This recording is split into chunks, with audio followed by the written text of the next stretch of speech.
Hello, my wonderful geometry students and Mr. Laux' wonderful geometry students. Welcome to day 2. Today we're looking at central angles and arc bends, and I promise it will not be as long of a video as day 1. Sorry about that. We'll go a little bit quicker in the next 2. Okay, so today we're solving problems that relate the central angle, which we remember from yesterday as an angle whose vertex is at the center, and the bend of an arc. And again, an arc is just the distance between 2 points on a circle that goes along the circumference. So let's take a look at, there's one vocab word we need, which is intercepted arc.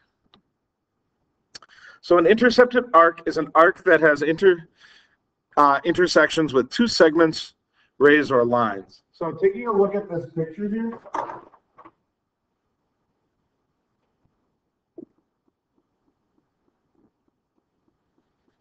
arc AB, we can see as an intercepted arc. It's actually intercepted by 2 different angles, right? It looks like it's intercepted by a central angle here. It's also intercepted by an inscribed angle. So again, when I refer to an intercepted arc,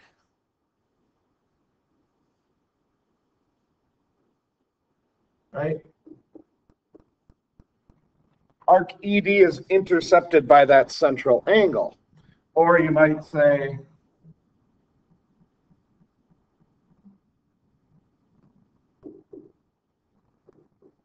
oops, it's supposed to be a Y. You can say arc XY is intercepted by that inscribed angle.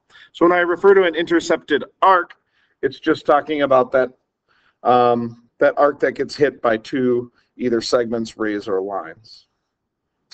Okay, so let's move into how does the central angle relate to the bend of the arc.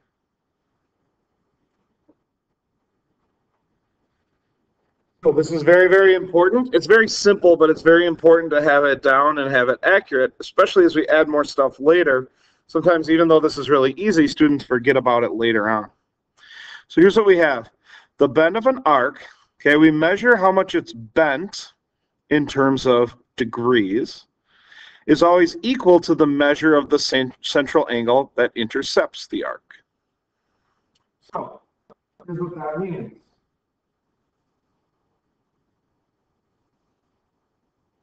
If this central angle here is an angle of 40 degrees, that means arc AB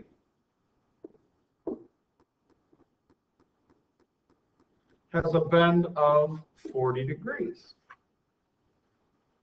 When we talk about the bends, our notation is going to look like this.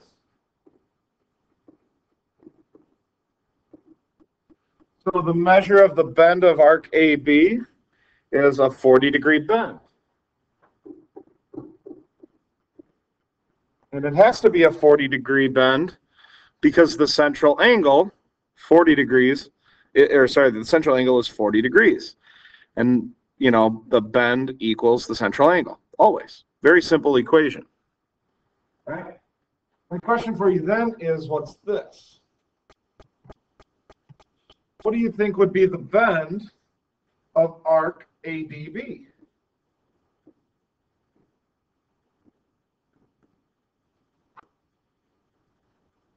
Take a second and see if you can come up with the answer to that.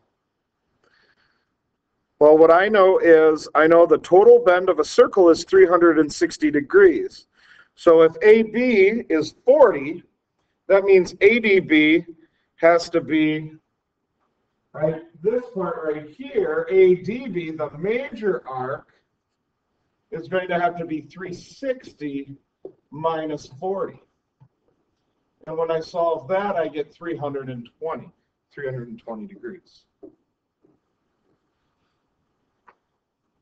Okay. So some things that are helpful when solving these, remembering that the bends of all the bends of arcs in a circle have to always add up to 360. So if you know one part, you can know the other by doing subtraction, 360 minus what you have to get the other side. Okay? And that's basically all there is to it. Now I can write some tricky problems. I'll put a few in here, and I want you guys to look at. We're just going to look at some examples here. We'll start simple.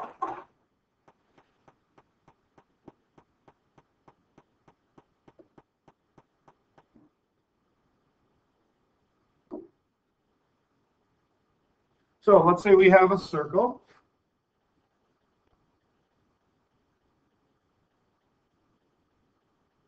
We know that this angle is 70 degrees. Okay. When we have a dot in the center, you can just assume that C is the center here, right? Unless it says otherwise.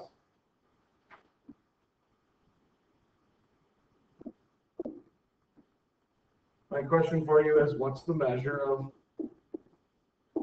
bend of arc AB? Well, again, it's crazy how easy this is, right? AB's bend has to be equal to the central angle that intercepts it. Since the central angle is 70, that means AB has a bend of 70 degrees.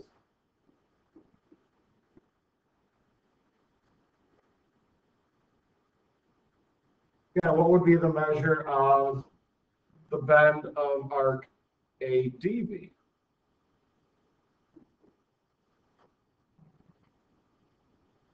And take a second to figure that out on your own. Right, the answer would be 290 degrees. Again, I can get that by doing 360 minus 70. Get 290. Okay. Let's look at some more interesting examples, though. A couple more.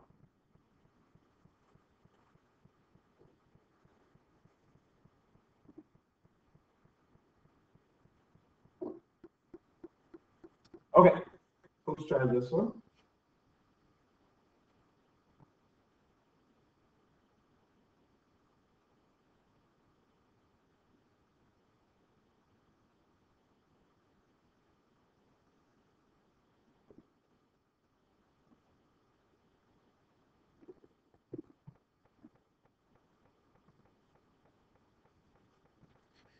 When I give you the bend like that, I'll write it out there on the edge of the circle.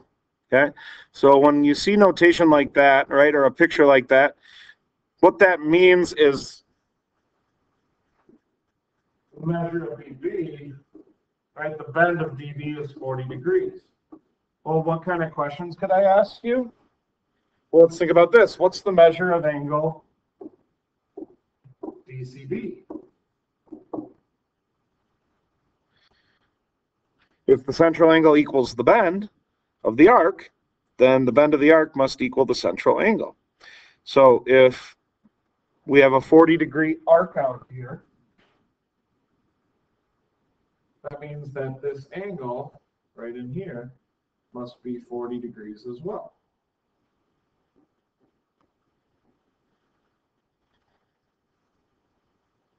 How about this? What's the bend of arc AD? Now, this might be a little bit tricky for you at first, but I always want you to pay close attention when you see diameters. If you notice here, since AB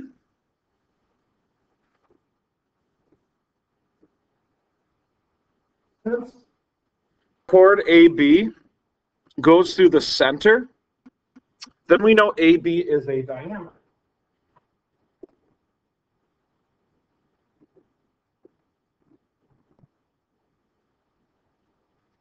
Okay.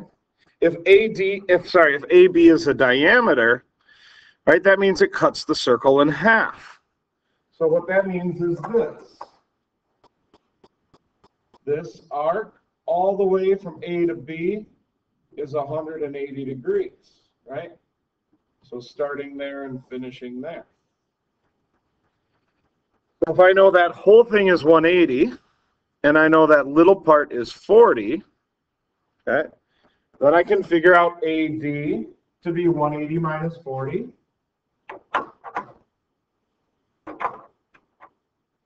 And I can get A to D to be a bend of 140 degrees. The other way you could have answered that question is to say, okay, this is a straight line. Therefore, these two angles here are supplementary.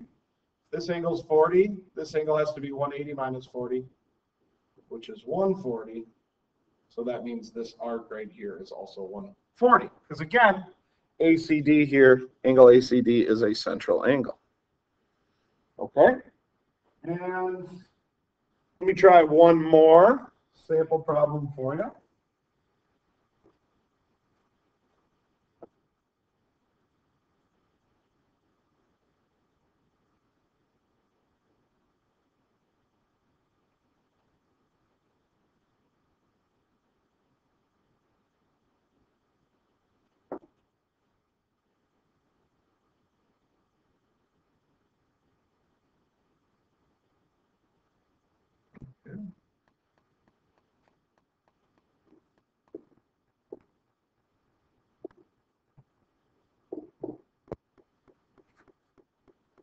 Here's what I'm going to tell you. This is 25 degrees. So that little minor arc there, arc AB, has a bend of 25 degrees. What do you think is the measure of angle ACE?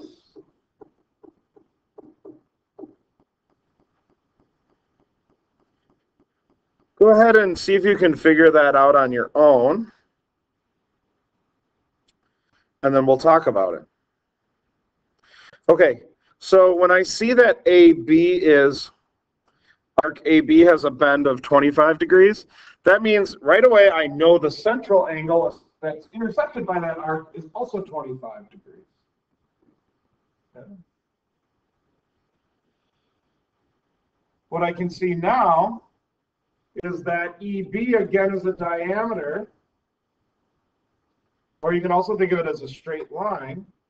So what that means is that these angle ACE, the one I'm looking for, angle ACE and angle ACB, they make a straight line, so they have to add to 180. So I can do 180 minus 25 and get 155 for angle ACE.